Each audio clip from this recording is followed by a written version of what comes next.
महाकुंभ मेला एक ऐसा नाम जो दिव्यता और आध्यात्मिकता की गूंज देता है।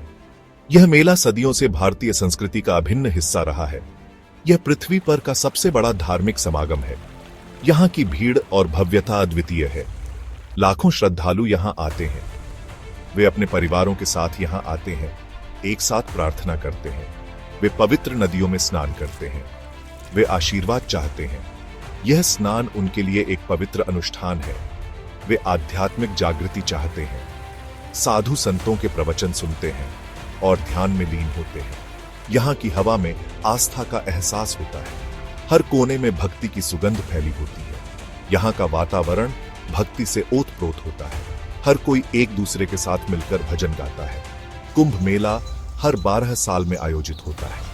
यह आयोजन एक विशाल तैयारी का परिणाम होता है।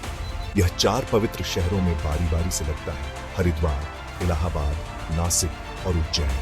हर शहर की अपनी विशेषता होती है। महाकुंभ मेला इन सब में सबसे भव्य इलाहाबाद में लगता है। यहाँ की भीड़ और आयोजन अद्वितीय होते हैं। यह बहुत ही धार्मिक महत्व का समय होता है। सूर्योदय के समय की प्रार्थना विशेष रूप से महत्वपूर्ण मानी जाती है। यह पापों से मुक्ति का समय है। लोग अपने पापों से मुक्ति पाने के लिए यहाँ आते हैं। यह नई शुरुआत का समय है। हर दिन एक नई उम्मीद और आस्था के साथ शुरू होता है। महाकुंभ मेला देखने लायक नजारा होता है। यह एक ऐसा दृश्य है जो जीवन भर याद रहता है। यह टेंटों का एक शहर होता है जो रातों रात बस जाता है। रात में यह शहर रोशनी से जगमगाता है। यह विभिन्न संस्कृतियों और भाषाओं का संगम होता है। यहाँ हर कोने से लोग आते हैं और अपनी संस्कृति का प्रदर्शन करते हैं। यह आस्था की शक्ति का प्रमाण है। यहाँ की प्रार्थनाएं और अनुष्ठान इस शक्ति को और भी मजबूत बनाते हैं। यह उन चीजों की याद दिलाता है जो हमें एकजुट करती है। यह मेला हमें एकता और भाईचारे का संदेश देता है। पवित्र स्नान का दिन आ गया था। यह वह दिन था जिसका सभी श्रद्धालु बेसब्री से इंतजार कर रहे थे। मेला ग्राउंड पर सूरज उग आया था। सूरज की पहली किरणों ने पूरे क्षेत्र को रोशन कर दिया। इसने आसमान को नारंगी और सुनहरे रंग से रंग दिया था। हवा में उत्सुकता और भक्ति का माहौल था। श्रद्धालु पवित्र गंगा में डुबकी लगाने के लिए उत्सुक थे। वे अपने पापों से मुक्ति पाने की आशा में थे। उनका मानना था कि इससे उनके पाप धुल जाएंगे। यह उनके लिए एक आध्यात्मिक सफर की शुरुआत थी। उनका मानना था कि इससे वे भगवान के करीब आएंगे। प्रार्थना और ध्यान में लीन होकर वे आत्मिक शांति की खोज में थे। घाट लोगों से खचाखच भरे हुए थे। हर कोई अपने तरीके से इस पवित्र अवसर का हिस्सा बनना चाहता था। वे भजन गा रहे थे। भक्ति के सुरों ने पूरे वातावरण को पवित्र बना दिया था। वे प्रार्थना कर रहे थे। सामूहिक प्रार्थना की शक्ति अद्वितीय थी। घंटियों और शंखों की आवाज हवा में गूंज रही थी। यह ध्वनि मानो आत्मा को जागृत कर रही थी। यह देखने लायक नजारा था। हर ओर श्रद्धा और भक्ति का सागर उमड़ रहा था। यह अनुभव करने लायक ध्वनि थी। हर गतिविधि में एक गहरा आध्यात्मिक अर्थ छिपा था। यह अपने शुद्धतम रूप में आस्था थी। भीड़ आगे बढ़ी। हर कोई इस पवित्र स्नान का हिस्सा बनना चाहता था। यह समुद्र में उठती लहर के समान थी। एक अद्भुत दृश्य था। हर कोई धक्का मुक्की कर रहा था। यह एक अद्वितीय अनुभव था। वे पानी तक पहुंचने के लिए बेताब थे। यह उनके लिए मोक्ष का मार्ग था। पुलिस व्यवस्था बनाए रखने के लिए संघर्ष कर रही थी। भीड़ को नियंत्रित करना एक चुनौतीपूर्ण कार्य था। माहौल अराजक था, फिर भी अजीब तरह से शांतिमय था। यह एक ऐसा अनुभव था जिसे शब्दों में बयां करना मुश्किल है। लाखों श्रद्धालुओं के बीच एक पूजनीय संत थे। वे अपने अनुयायियों के बीच अत्यधिक सम्मानित थे और उनकी उपस्थिति हमेशा एक विशेष अवसर मानी जाती थी। उनका नाम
स्वामी आनंदगिरी को और भी प्रेरित किया।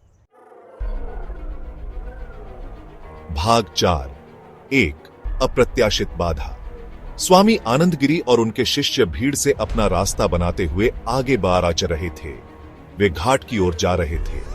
यह डुबकी लगाने के लिए सबसे पवित्र स्थान था, लेकिन उनका रास्ता बंद था। पुलिस कर्मियों का एक समूह पहरा दे रहा था। वे किसी को भी जाने नहीं दे रहे थे। वे श्रद्धालुओं की सुरक्षा को लेकर चिंतित थे। पुलिसकर्मी सख्त थे, लेकिन सम्मानजनक थे। उन्होंने ऋषि को स्थिति समझाई।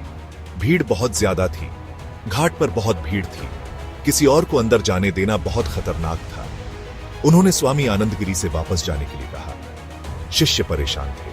उन्होंने पुलिसकर्मियों का विरोध किया। यह अस्वीकार्य था। स्वामी आनंदगिरी दशकों से मेले में आ रहे थे। उन्हें रोका नहीं जाएगा। लेकिन ऋषि शांत रहे। उन्होंने पुलिसकर्मियों को धैर्यपूर्वक सुना। उन्होंने उनकी चिंता को समझा। भाग 5। अराजकता के बीच शांति। उनके आसपास की भीड़ बेचैन हो उठी। उन्होंने अस्वीकृति में बड़बड़ाहट की। वे समझ नहीं पा रहे थे कि ऋषि को क्यों रोका जा रहा है।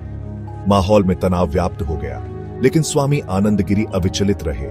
उन्होंने अपने शिष्यों की ओर रुख किया।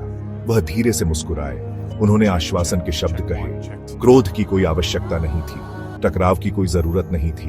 हर चीज किसी न किसी वजह से होती है। स्वामी आनंदगिरी ने अपनी आंखें बंद कर ली। उन्होंने प्रार्थना में अपने हाथ जोड़ लिए। उन्होंने ध्यान करना शुरू कर दिया। वह अपने आसपास के शोर और अराजकता से बेखबर थे। वह अपनी ही दुनिया में थे। वह शांति में थे। भाग 6। हवा में तैरती उत्सुकता।